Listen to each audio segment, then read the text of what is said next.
Welcome to the DTC Revenue Rocket Podcast, where we talk to the founders and operators behind today's fastest growing direct-to-consumer brands. The podcast is brought to you by Klaviyo and ECD Digital Strategy, and I'm your host, Zach Cassidy-Dorian, CEO of ECD Digital. Today, I'm joined by Adrian Solgaard, founder and CEO of Solgaard, a brand that's redefining travel gear through innovative design and a deep commitment to sustainability. Over the past decade, Adrian has built Solgaard into a globally recognized brand known for its sleek, highly functional luggage and its mission to remove ocean-bound plastic from the environment. Adrian, welcome to the show. Hey, happy to be here. Nice to meet you. Absolutely. I'm looking forward to chatting today.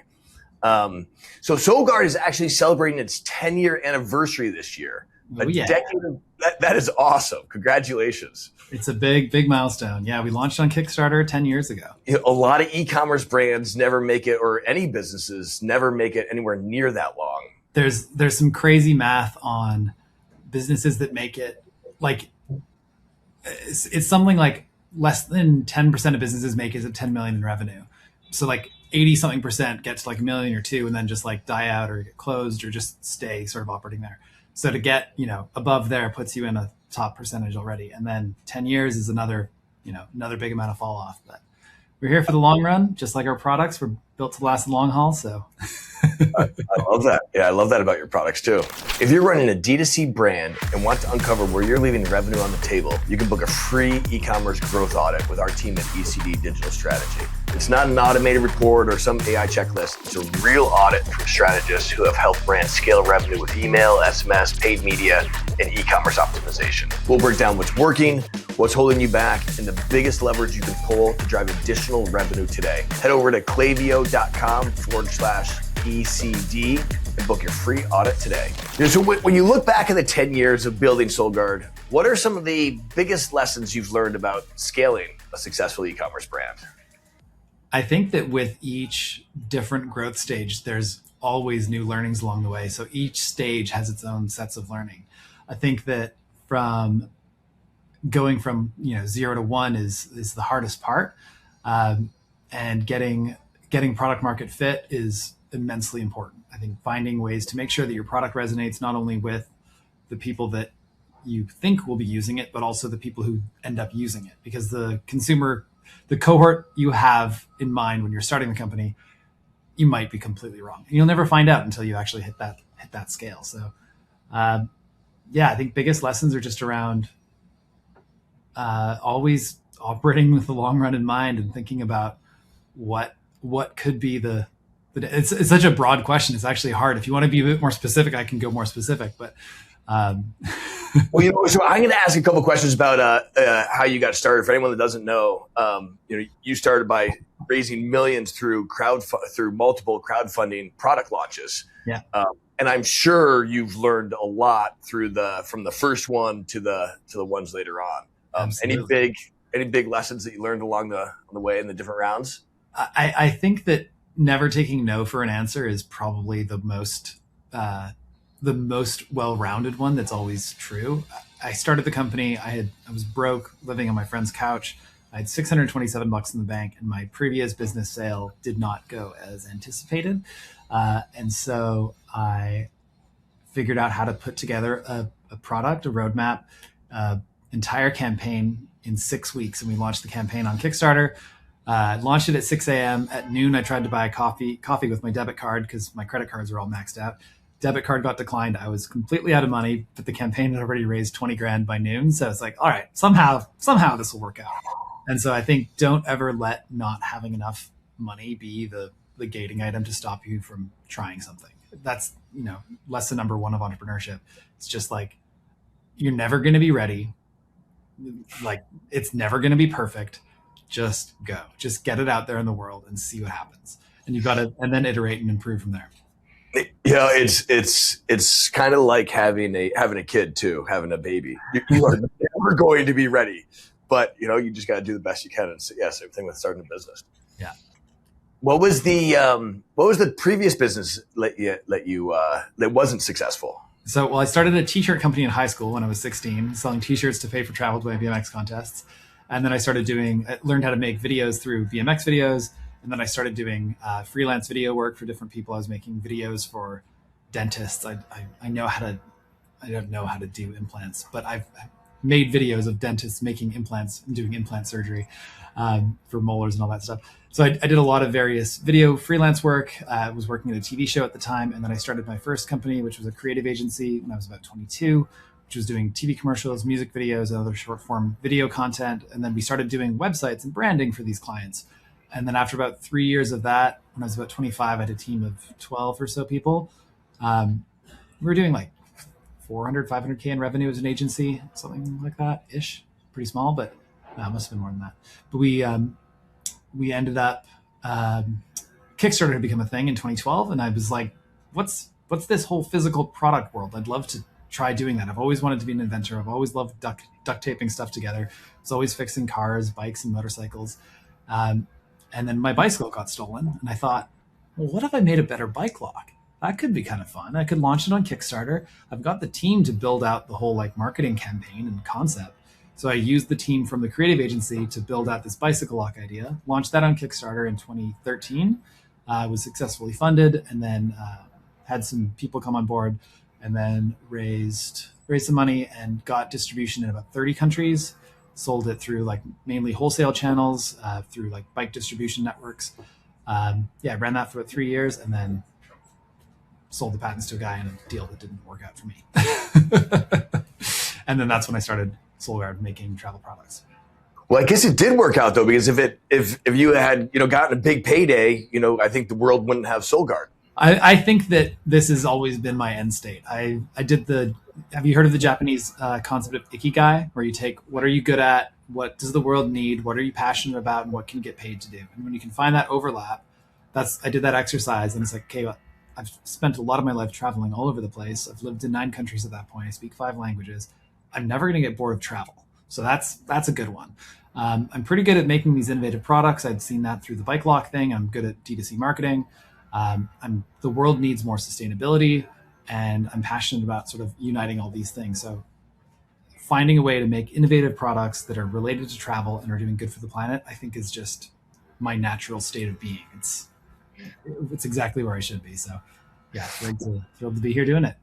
Your background of having run a D2C agency, and then also having the strengths of being, designing products yourself.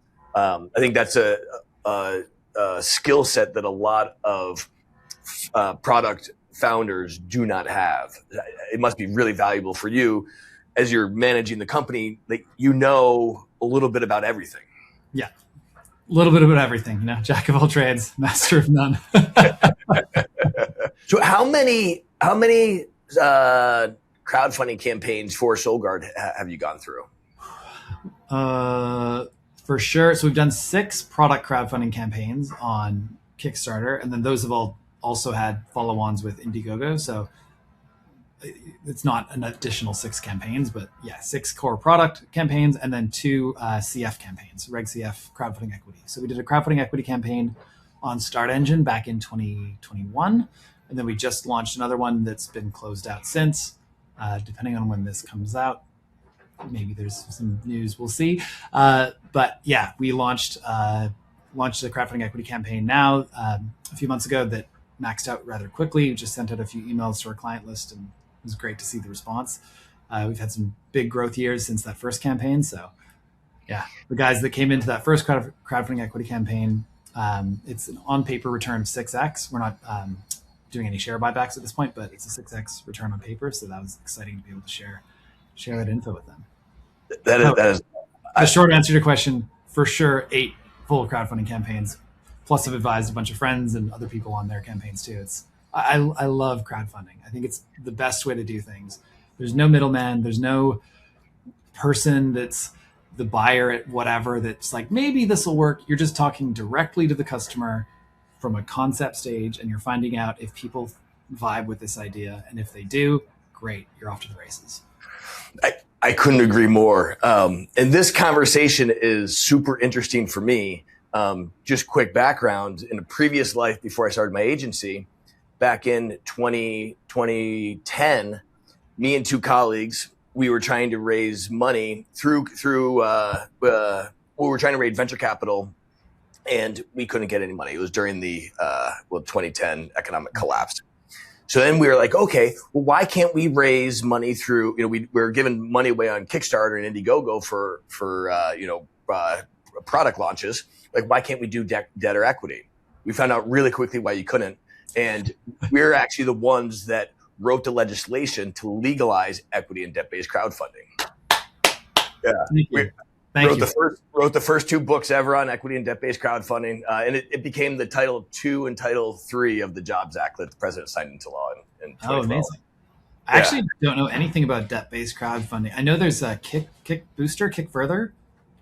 That's one of them, but I didn't know if there's other options. That's maybe a different conversation, not for the podcast. But. Different conversation. Well, so it passed into law in 2012. And I was just out of grad school, and it was very clear early on that the SEC did not want it to pass into law, and so it was clear that they were going to take forever to let it go and let people start using it. And I was fresh out of grad school, and I needed to go find an income somewhere else, so I went a different path. Left the crowdfunding world. But it's great to hear that businesses like you are having success with it. Yeah, we wouldn't be here without crowdfunding for sure. I think crowdfunding is incredible. I'm so grateful to the community.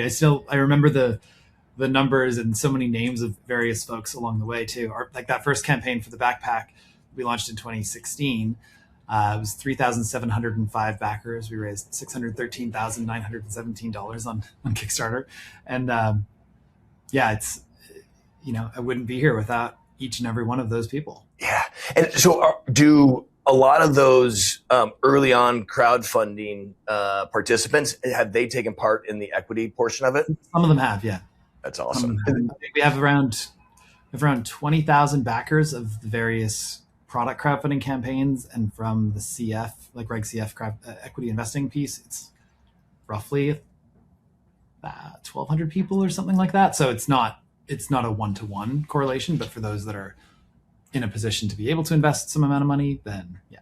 I'm sure we could probably do 10 episodes on this, but high level, do you have any big suggestions or advice to companies looking to raise money through crowdfunding? For equity crowdfunding specifically?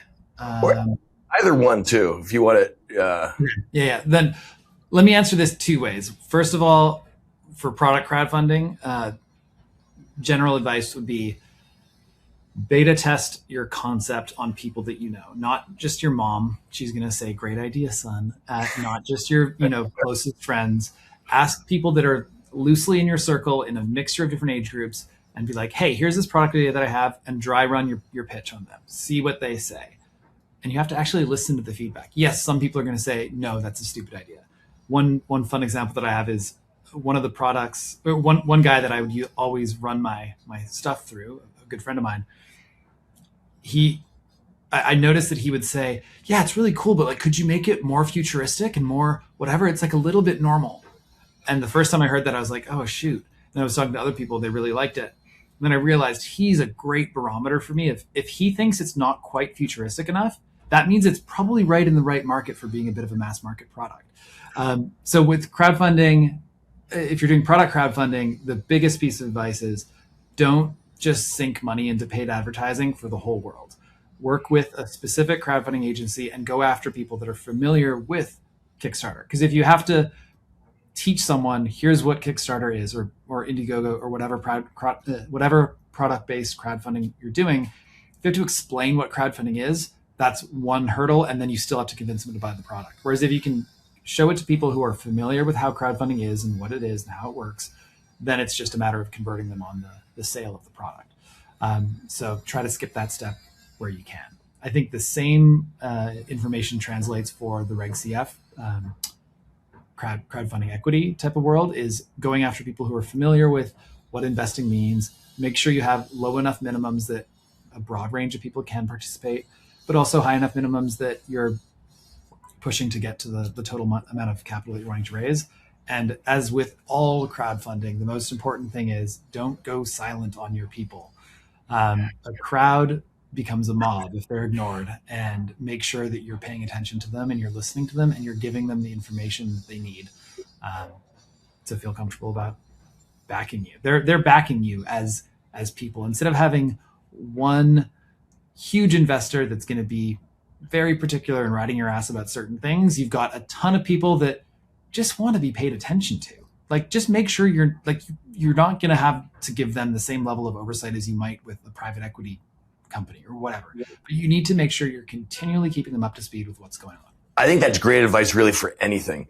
Communication is essentially like communicate clearly and often. Yeah. Awesome. Great. Thanks for sharing those insights.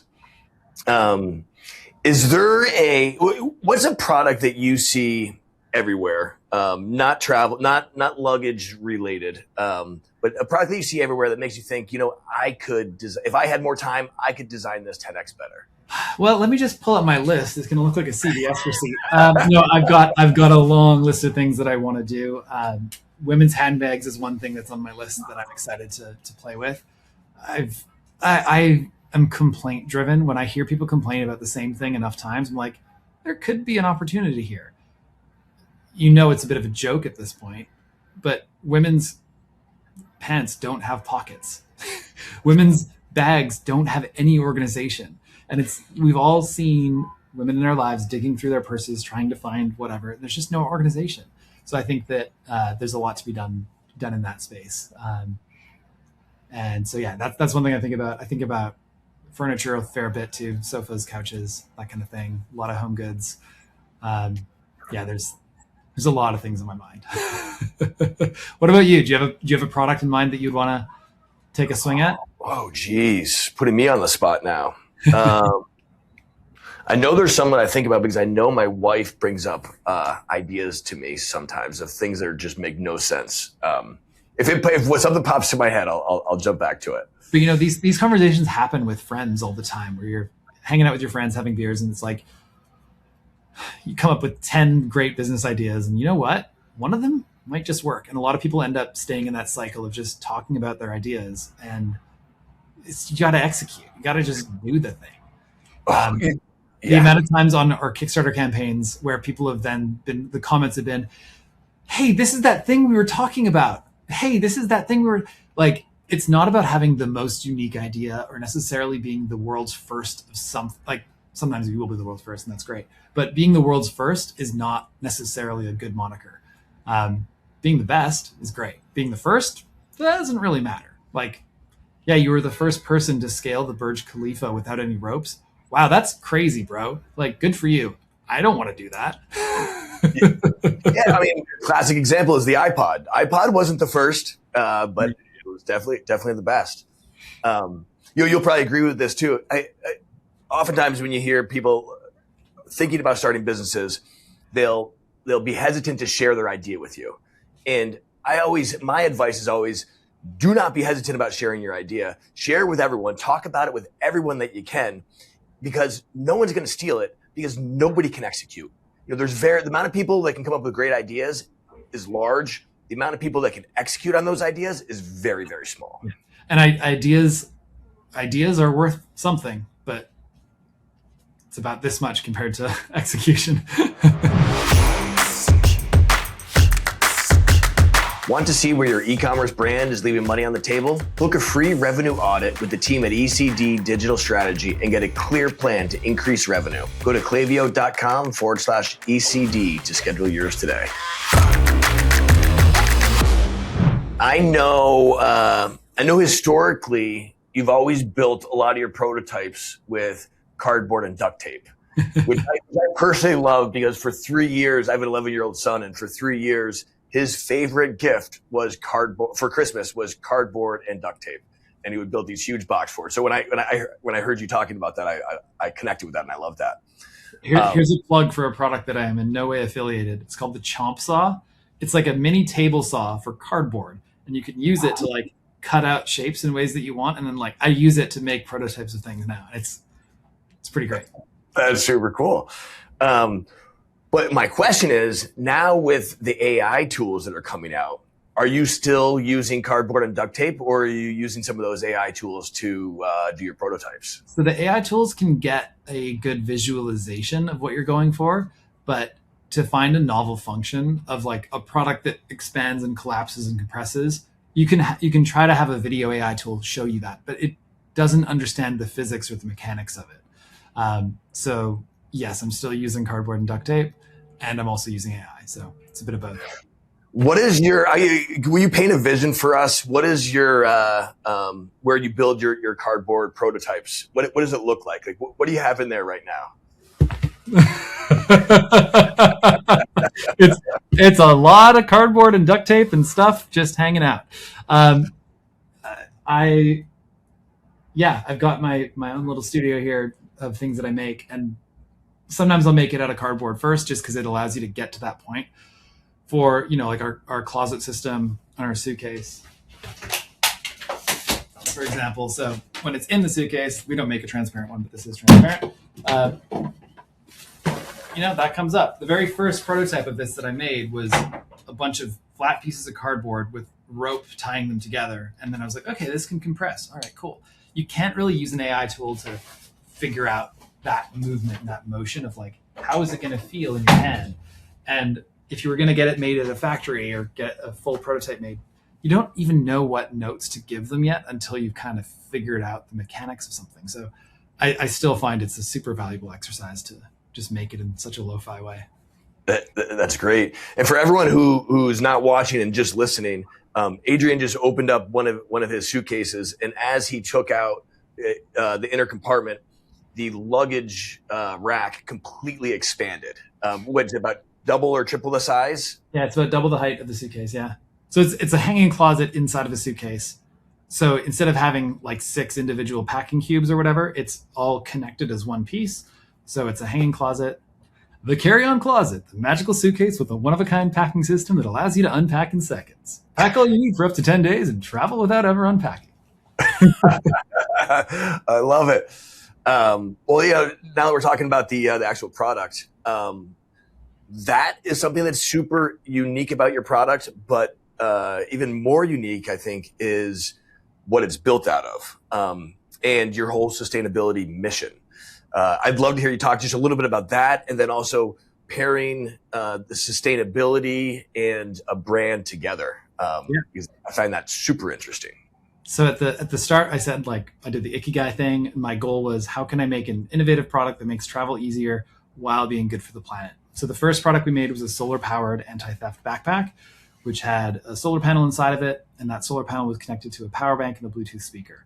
So instead, I was always having my Bluetooth speaker die when I was traveling, or my phone would die, and I was like, why can't I just make a speaker that charges itself, and I can also charge my phone from it if my phone's ever dying? And so that was part of that first product. And about a year into running the business, I was surfing in Bali. I was in Asia visiting factories and took a week off just to hang out. 13 hours.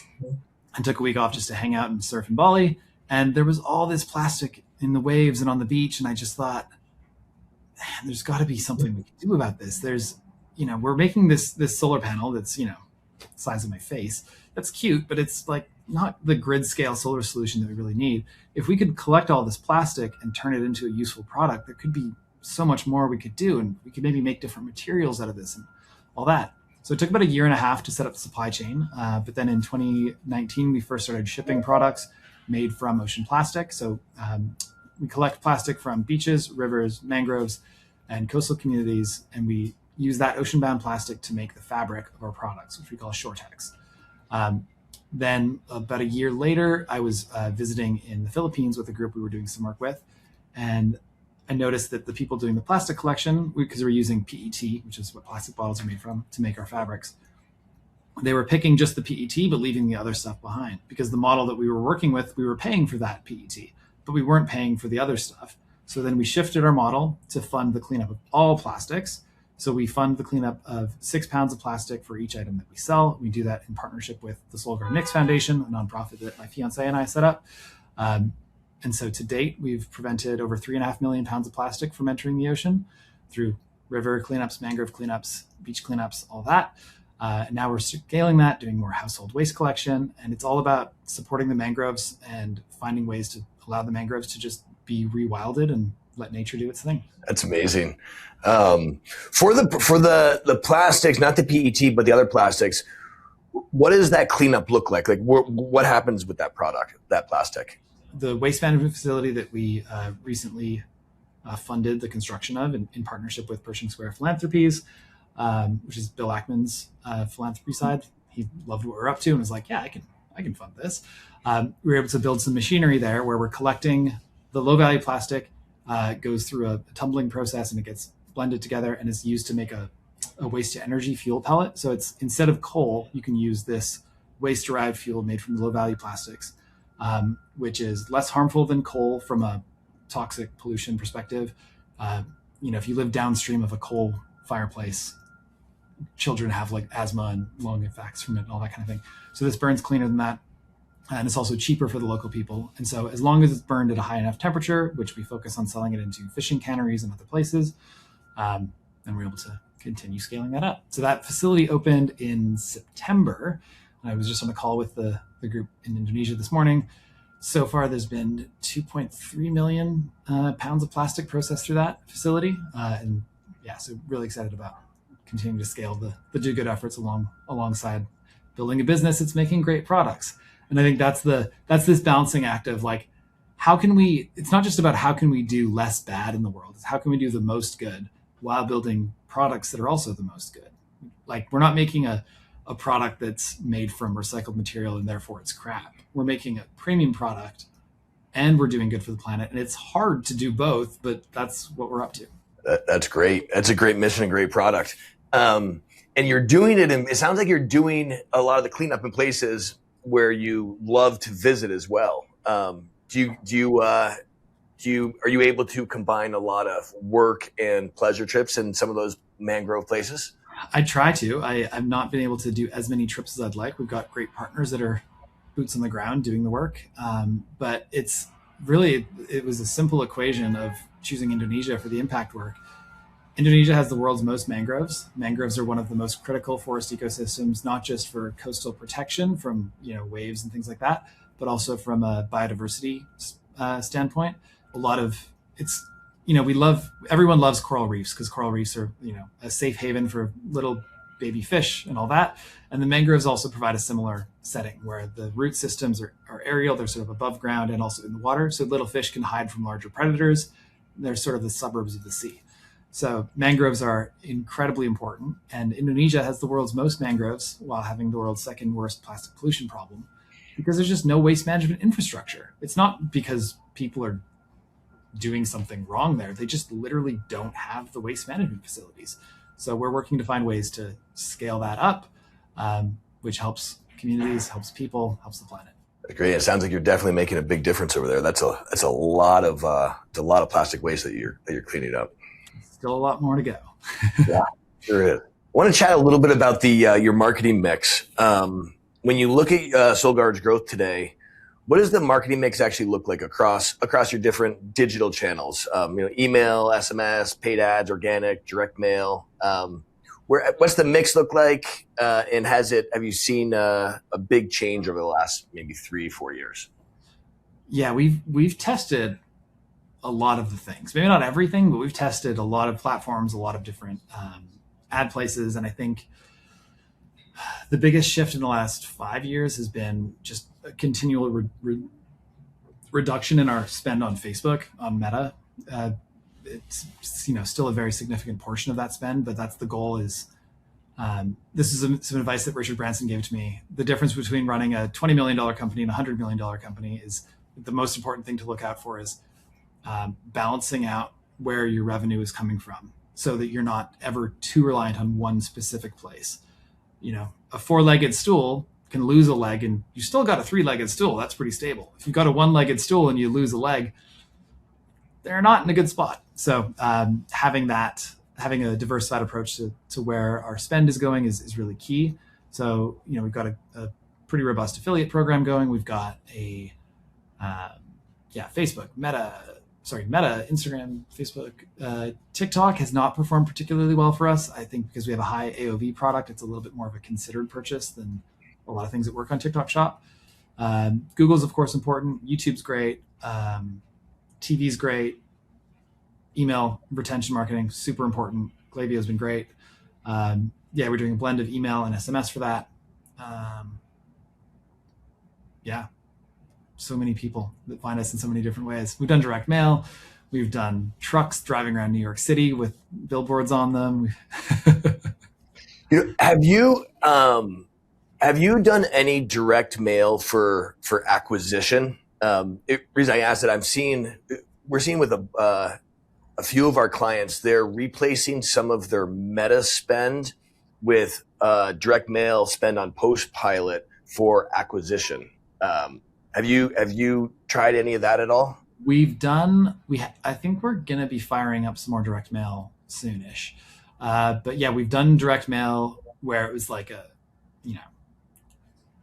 $80K a month, like a fairly significant slug of budget going to like this zip code we presume is a good zip code. And we have like peppered in that. There's some really interesting retargeting potentials with direct mail that's coming out now too, for like retargeting existing customers, where you're like email, like address specific things. There's a lot to be done there.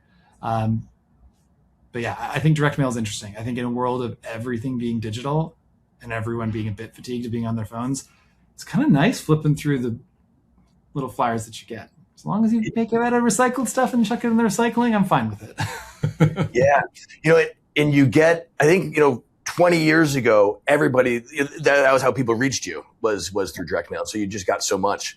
But now not as many companies do it. And so when you get like a nicely designed, postcard in the mail, it sits around. You look at it, and if it's a product that you really like, it may sit on your kitchen counter for 2, 3, 4 weeks. Yeah, exactly. Pop it on the fridge as a little reminder. Yeah.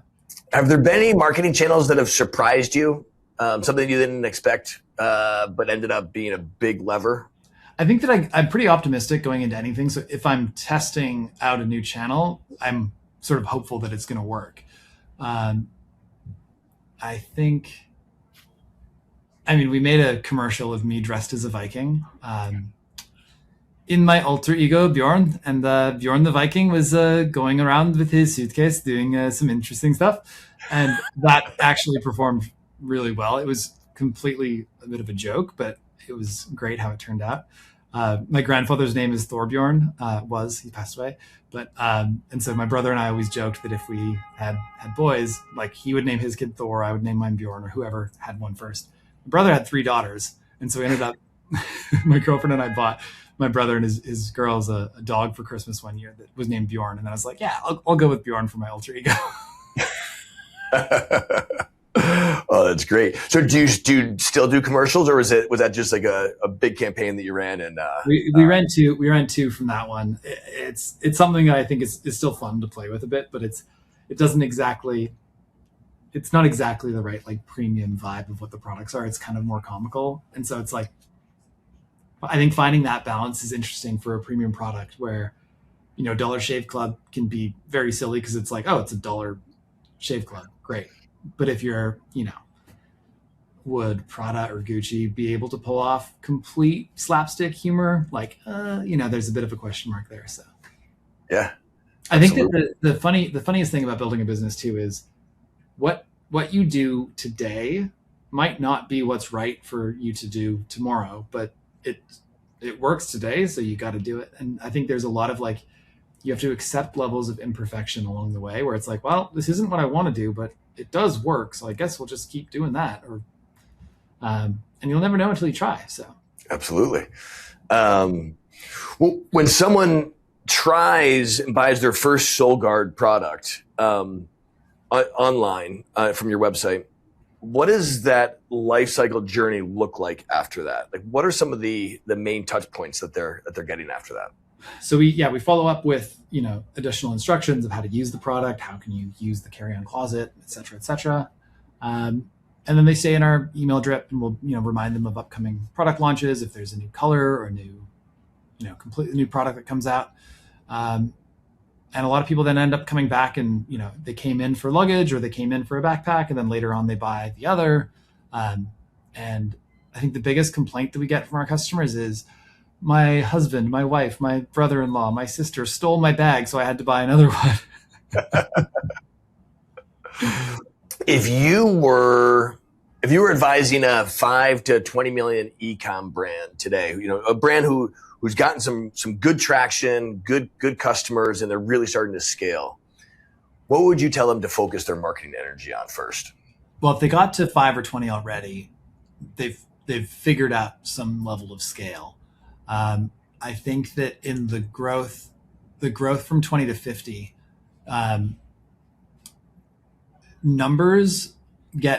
percentages get increasingly more important the bigger the numbers get. When you're thinking, oh yeah, 3x ROAS, great, 3.5, whatever, 2.8. The difference between 3 and 3.1 at a $50 million scale can be the difference between profitability or losing money. The percentages really start to matter. And so I think keeping a laser focus on which things are truly driving additionality, which things are really driving, and there's a varying mix of tools you can use to measure these things. None of them are right, but all of them, can help you understand a story. And you've got to triangulate between, okay, well, in-platform ROAS is showing this, but then Google Analytics is showing that. Okay, but then if I use this thing, then okay. I think being very critical of A/B testing various things, doing like a full pause on a certain channel for 1 week to see what the actual fall off is. And then, 2 weeks later, is there then a lagging effect from that? I think doing things like that, stress testing various areas of the business is really important. You've heard the phrase growth hides all sins, and that is absolutely true. So I think finding ways to continue to grow, but also being very smart about it at the same time is really important. And yeah, at scale, a 1% difference is millions of dollars very quickly. That is so true, and that's great insight. Adrian, I'm loving this conversation today. I feel like I could just continue to chat with you for a long time, but I know we're coming up on time. My last question for you is there anything that you're working on right now that maybe you could tease out to the listeners? Any new product? We've got some new things in the works for sure. We've got some new luggage. It's going to be coming out soon. I don't know if maybe I won't say exactly what it is, but we've got some new luggage that's coming out very soon, which I'm very excited about. We just launched a new backpack, the Artemis, today or yesterday, which is like more of an everyday bag. Excited about that. We'll have some new women's products coming out later this year, which I'm really excited about. Handbags? Perhaps. Directionally. And yeah, I'm trying to think what else I can share. There's last year with the tariffs and the tariff impact, it caused a bit of a slowdown in some of our new product development where we had a bunch of new things we were going to do, but it's like, oh, what does this mean? And so we've got a nicely, what's a positive word for backlog? We've got a nice roster of products that are fully developed and ready to be released. And so we've got a bunch of new releases coming this year that I'm really excited about. That's awesome. Well, I'll definitely keep my eyes peeled on these new drops. They sound really exciting. Yeah, cool. Well, great, Adrian. Thanks for joining us today on the show. Thanks for chatting. Great to meet you. Yeah, you too. Have a great one. Cheers, everyone. Bye. Before we wrap up, if you're serious about growing your e-commerce brand, go grab a free revenue audit. We find the revenue you're leaving on the table. We'll analyze your store, marketing, retention channels to show you exactly where the biggest revenue opportunities are. It's completely free and you'll walk away with a clear growth plan. Just go to klaviyo.com/ECD and book your audit today.